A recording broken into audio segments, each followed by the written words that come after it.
జిల్లా తారువలో BJP MP అభ్యర్థి CM Ramesh ని పోలీసులు అరెస్ట్ చేశారు.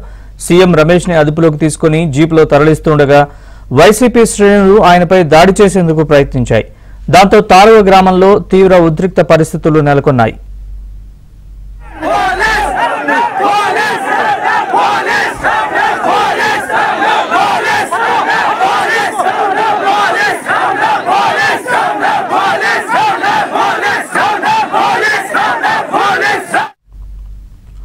మాడుగుల నియోజకవర్గంలోని తారువా డిప్యూటీ సీఎం బూడిత ముత్యాలనాయుడి స్వగ్రామం. ముత్యాలనాయుడి మొదటి భార్య తమ్ముడైన గంగాధర్పై వైసీపీ రౌడీలు దాడి చేశారు. గంగాధర్పై దాడి చేసి ఆయన ఇంటిని వాహనాన్ని ధ్వంసం చేశారు. ఈ విషయం తెలియడంతో గంగాధర్ను పరామర్శించడానికి బీజేపీ ఎంపీ అభ్యర్థి సీఎం రమేష్ తో పాటు కూటమి నేతలు బయలుదేరి వెళ్లారు. అయితే తారువలో గంగాధర్ ఇంటికి వెళ్లకుండా సీఎం రమేష్ ని పోలీసులు అడ్డుకున్నారు. దాంతో బీజేపీ నాయకులు కార్యకర్తలు అక్కడే బైఠాయించారు. గంగాధర్ ని పరామర్శించకుండా వెనక్కి వెళ్లేది లేదని ఆందోళనకు దిగారు. అక్కడ ఉద్రిక్త పరిస్థితులు నెలకొనడంతో సీఎం రమేష్ ని పోలీసులు అరెస్ట్ చేసి దేవరపల్లికి తరలించారు. ఈ క్రమంలోనే ఆయనపై దాడి చేసేందుకు వైసీపీ కార్యకర్తలు ప్రయత్నించారు.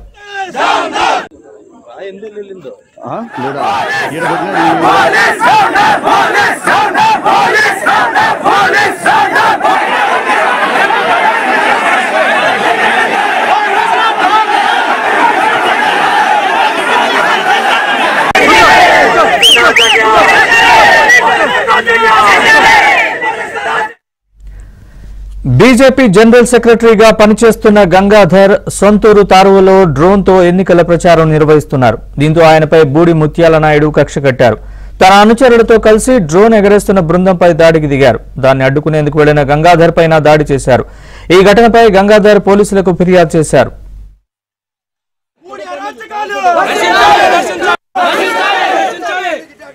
నశించాలి పూడి ముత్యాలనాయుడు అరాచకాలు, నశించాలి పూడి ముత్యాలనాయుడు అరాచకాలు. ఎలక్షన్లకు సమయంలో ఇంత దౌర్జన్యం చేస్తే భయభ్రాంతులు చేయాలా, అతను ఎలక్షన్లో అసలు గాలి కొట్టకపోతున్నాము, మనకు డిపాజిట్లు కూడా రావట్లేదు అనే ఉద్దేశంతో అప్పుడు ఏదైతే జగన్మోహన్ రెడ్డి చేసిన ప్లాను వాళ్ళ చిన్నాన్ని చంపేసి వేరే వాళ్ళపైన కేసు పెడతారు లేదు. ఈరోజు ఎవరు గంగాధరు ఆయన మొదటి భార్య సొంత తమ్ముడు. ఇప్పుడు ఆయనకు హక్కు లేదా? ఆయనకు ఏ పార్టీకి ప్రచారం చేసుకోవాలా, ఎవరికి ప్రచారం చేసుకోవాలా, ఎవరికి మద్దతు తెలపాలనేది ఆయన ఇష్టం. వాళ్ళ ఇంటికి వెళ్ళి దౌర్జన్యం చేస్తే సబ్ ఇన్స్పెక్టరు ఆయన్ని బయటికి తీసుకొని వచ్చి ఆయన కాపాడాడు. ఆయన ఈరోజు స్టేషన్లో వచ్చి 12:30 గంటల సమయంలో కంప్లైంట్ ఇవ్వడం జరిగింది. ఇప్పుడు ఈరోజు జరిగిన ఘటనల్ని తీవ్రంగా ఖండిస్తున్నా. ఇది మంచిది కాదు. బూడి ముత్యాలనాయుడు, నీ దౌర్జన్యాలు ఇక స్టాప్ చేయాలి, లేదంటే చాలా దీని మీద నువ్వు నష్టపోవాల్సి వస్తుంది.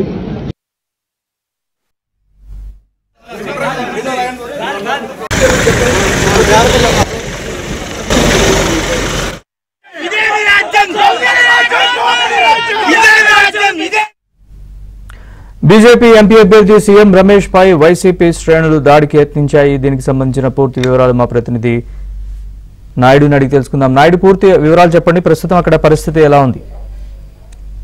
నరేష్, ప్రస్తుతం మనం చూసుకుంటే ప్రస్తుతం అక్కడ ఉద్రిక్త పరిస్థితులు కొనసాగుతున్నాయని చెప్పొచ్చు. సీఎం రమేష్ కి ఇప్పుడు దేవరపల్లి పోలీస్ స్టేషన్ లో ఉంచడం జరిగింది. ఇప్పుడు ప్రస్తుతం అయితే CM Ramesh Devarapalli police station లోనే ఉన్నారు. అయితే ఈ రోజు మధ్యాహ్నం అంటే ఆ ప్రాంతాల్లో సాధారణ బీజేపీ ఏదైతే ఉందో ప్రచారం నిర్వహిస్తుంది. అయితే ఏదైతే ఉందో అగ్రికల్చర్ కి సంబంధించినటువంటి ఒక డ్రోన్ ఉంది. ఆ డ్రోన్ మీదకి ఒక ఫ్లాగ్ కట్టి బీజేపీ జెండాను అనుమతితోనే అన్ని చోట్ల అన్ని గ్రామాల్లోనూ ప్రచారం చేస్తున్నారు. అదే తరహాలో తారో గ్రామంలో కూడా ప్రచారం చేస్తున్నారు. ఇప్పుడు ఎవరైతే గంగాధర్ ఉన్నాడో అతని తారో గ్రామం స్వయాన డిప్యూటీ సీఎం బూడి ముత్యాలనాయుడు మొదటి భార్యకి స్వయాన తమ్ముడుగా ఉన్నాడు.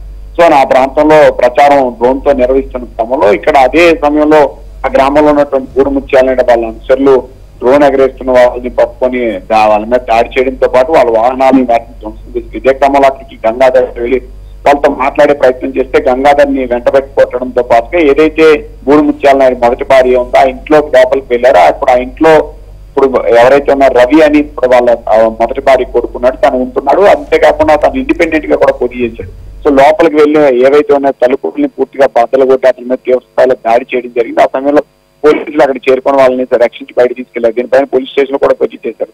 తర్వాత సీఎం రమేష్ కి ఈ విషయం తెలియడంతో అక్కడ కార్యకర్తని వీళ్ళని పరామర్శించేందుకు దేవరాపల్లి వెళ్ళడం జరిగింది. దేవరాపల్లి నుంచి నేరుగా వెళ్తూ కూడా ఆయన ఎస్పీకి అలాగే ఉన్నటువంటి డిఐజీకి కూడా ఆయన సమాచారం ఇచ్చామని చెప్పి సీఎం రమేష్ నేరుగా చెప్తున్నటువంటి పరిస్థితి. అక్కడి నుంచి ఆ గ్రామానికి వెళ్ళి ఆ ఇంటికి వెళ్ళడానికి వెళ్లే క్రమంలో అక్కడ ఊడిముత్యాల సుమారు 30 నుంచి 40 మంది వరకు జనాలు వేసుకుని ఏదైతే ఇల్లు ఉందో ఇప్పుడు ఏదైతే తలుపులు బద్దలగొట్టారని చెప్తున్నారు గంగాధర్ చెందినటువంటి ఇంటిగానో లేకపోతే దాడి చేశారు, ఆ ఇంటి దగ్గరికి వెళ్దాం అనుకుంటే ఆయన బైఠాయించడం జరిగింది. ఇరు వర్గాల మధ్య అక్కడ భారీ ఉద్రిక్తత నెలకొంది. ఈ క్రమంలో సీఎం రమేష్ ని సవ్యంగా మేము ఎవరు వెళ్ళాం, కేవలం వాళ్ళ ఇంటికి అతన్ని పంపించి కుటుంబాన్ని పరామర్శించి వస్తామని చెప్పి అనుమతించకపోగా పోలీసులు వచ్చి అతను బలవంతంగా అరెస్ట్ చేశారు. అరెస్ట్ చేసే క్రమంలోనే ఒకసారిగా అక్కడ ఉన్నటువంటి ఊడిముత్యాల నాయుడు అనుచరులు కానీ వీళ్ళంతా సీఎం రమేష్ మీద దాడికి యత్నించడం జరిగింది. సీఎం రమేష్ వాహనాలతో పాటుగా పోలీస్ వాహనాలను కూడా వాళ్ళు ధ్వంసం చేయడం జరిగింది. ప్రస్తుతం అయితే మాత్రం సీఎం రమేష్ పోలీస్ స్టేషన్ లో అరెస్ట్ అయ్యి అక్కడ ఉండడం జరిగింది.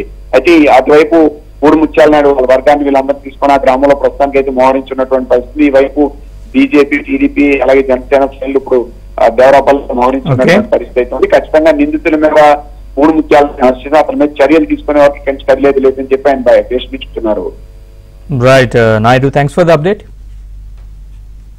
ఒక్క మాట రెచ్చగొట్టగా నేను మాట కూడా మాట్లాడలేదు పోలీసుతో. మీరు మా కార్యకర్తకు అన్యాయం జరిగింది, ఆ అబ్బాయిని కొట్టారు, ఆ అబ్బాయిని పరామర్శించి ఆ అబ్బాయిని ఇంట్లో వదిలేస్తారని చెప్తే దానికి పోలీసులు సహకరించకుండా ఇప్పుడు ఏం చేస్తారు? నేను అనుకుంటున్నా పోలీసులు నేనే దౌర్జన్యం చేసిన కేసు పెడతారా పెట్టరా? వచ్చి కారు అద్దాలు పోలగొట్టింది చూసాం, అందరూ రికార్డు చేసుకున్నారు. అతను డిఎస్పీ సాక్షిగా మీడియా సాక్షిగా నేను వెళ్లే వెహికల్ కు ఒక సిమెంట్ బెంచి అడ్డం వేసుకొని ఊడిముత్యాల నాయుడు కూర్చున్నారా లేదా? మీరు చూసారా లేదా? మరి ఏం చేస్తా మరి ప్రజాస్వామ్యంలో ఈ ఆంధ్రప్రదేశ్ లో ఈ జగన్మోహన్ రెడ్డి పరిపాలనలో పోలీస్ వ్యవస్థ ఇది ఉంటే నేను దీన్ని అంత ఈజీగా వదలను. రేపు ఆ గ్రామానికి ఇంటింటికి వెళ్ళి ఆ గ్రామంలోనే మెజారిటీ తెప్పించుకోకుండా చూడండి. ఆ గ్రామంలోనే మెజారిటీ తెప్పించుకుంటాను. ఎవరు వస్తారు నేను, ఎందుకంటే మంచిగా పోయా పోలీసులు చూస్తా. ఇప్పుడు నేను సెంట్రల్ ఎలక్షన్ కమిషన్ పెట్టుకొని సెంట్రల్ గవర్నమెంట్ పోలీసుని తీసుకొని ఈ గ్రామంలో నేను క్యాన్వాస్ చేయకుండా అడగమను. నేను కూడా కార్యకర్తలు ఈ మాదిరి చేయాలంటే నాకన్నా మించినోడు లేదు.